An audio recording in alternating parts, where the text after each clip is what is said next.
Alcinahillas la componen un grupo de alrededor de 20-25 aficionados a este deporte que tenían que hacer un montón de kilómetros cada fin de semana o cada vez que querían ir a jugar a su deporte favorito, pues hasta el Levante español.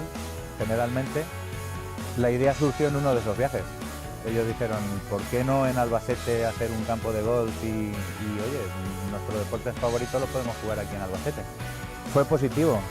Al poco tiempo cada uno de los 20-25 fundadores principales pues cogieron entre 20 y 25 amigos más y decidieron lanzarse a la aventura. Y empezaron poniendo una fianza de 25.000 pesetas por aquel entonces, pues estamos hablando del año 2000.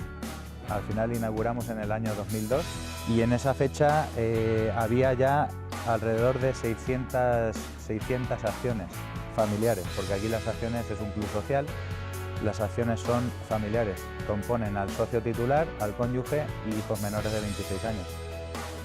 Al final hubo otra ampliación y al final contamos con 800 acciones familiares, lo que supone alrededor de 2.700 usuarios.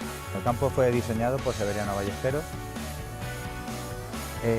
La principal característica, si podemos decir algo, los jugadores de lo que más se quejan es del RAF.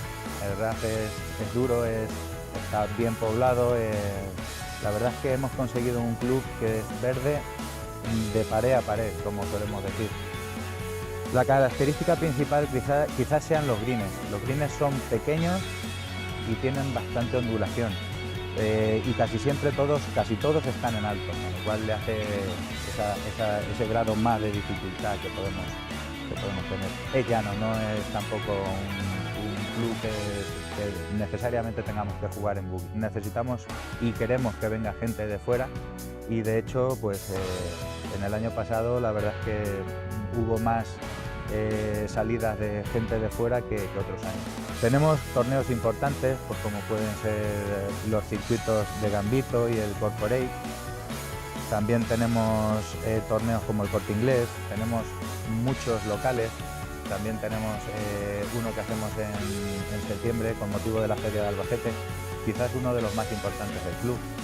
Tenemos también 3 benéficos, quizás el más importante es GEPAC, que está dotado alrededor de entre 50 y 60.000 euros en premios. Todo esto en regalo, en sorteo, o sea que todo el mundo puede participar. Tenemos también el de AFA, el del Alzheimer y también el de Afanian, que es niños con cáncer.